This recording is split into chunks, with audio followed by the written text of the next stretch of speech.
Good morning, everybody. I'm Sharon Spurlock. I wanted to take a minute and talk to you about our new process for intake at the St. Louis Arc.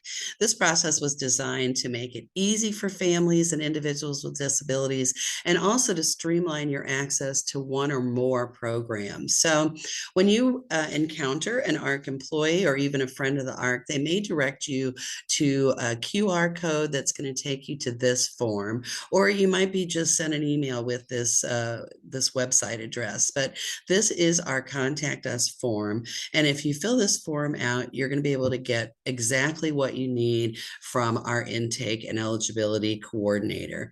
So at the beginning of the form, you're going to see we're asking you for a variety of things. Do you want to receive services from the ARC? You would click this button. Maybe you just have some other question you want to ask. Maybe you want to know about your respite hours, or you're wondering about whether we'd accept a donation. That's this button. I want the ARC to participate in my event. If you want us to come to a resource fair or speak at your business or your school, click this button. You might want a job with us. You might want to volunteer, or maybe you have a donation to make. So those are all your choices. I'm going to click that I'm interested in programs and services, and then it's going to take me here. So we need to know about the person who might use our services. So if you're filling out the form for somebody else, we still want to know who you are so we can be polite when we call you back. So I'm going to say yes. I'm going to say I'm filling it out for Sue Spurlock, and Sue is 21. And let's see, I'm going to go back 21 years, which would be to 03, and say she was born on December 1st. I'll just put in the ARC's phone number here and an ARC email. Okay, so that's how we're going to be able to contact you. We need to know what county you're in because a lot of our funding comes from the county. So I'm going to say I live in St. Louis City. And then if the disability for the person. So I will say that I've got an intellectual disability. And we'll move to the next page. This is where I put my name. My name is Sharon. My phone number is, I'll use my internal number and my email address. And then I am this person's, let's say I'm their parent and I'm 18 and older.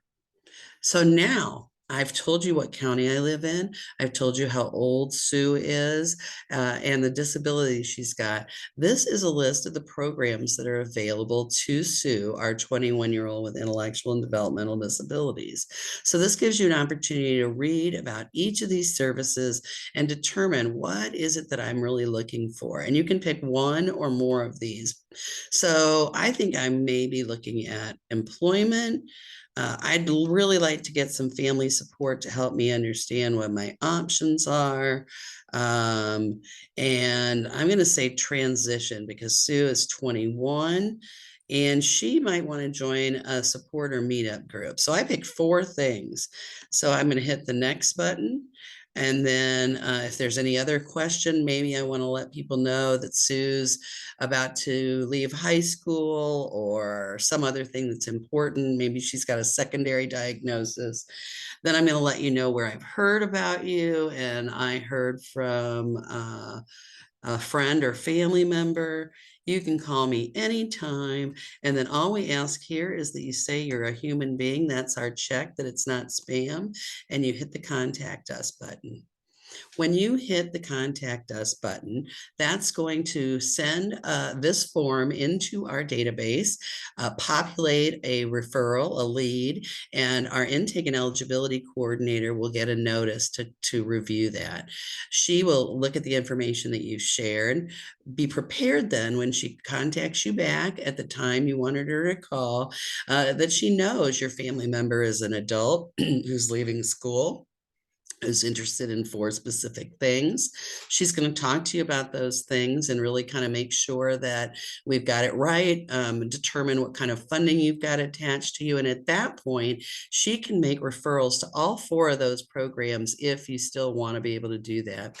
Or maybe you just have a conversation with her and discover that you only are interested in 2 of those, but there's another one that you didn't hit the button for, and she's been able to describe that service, and it really seems appealing. So at that point, we will make internal referrals, and all the programmatic staff will reach you at that point to pursue individual programs. We can also make external referrals. So maybe you've told us something where we think you need access to a lawyer or access to another organization providing supports that we aren't currently providing.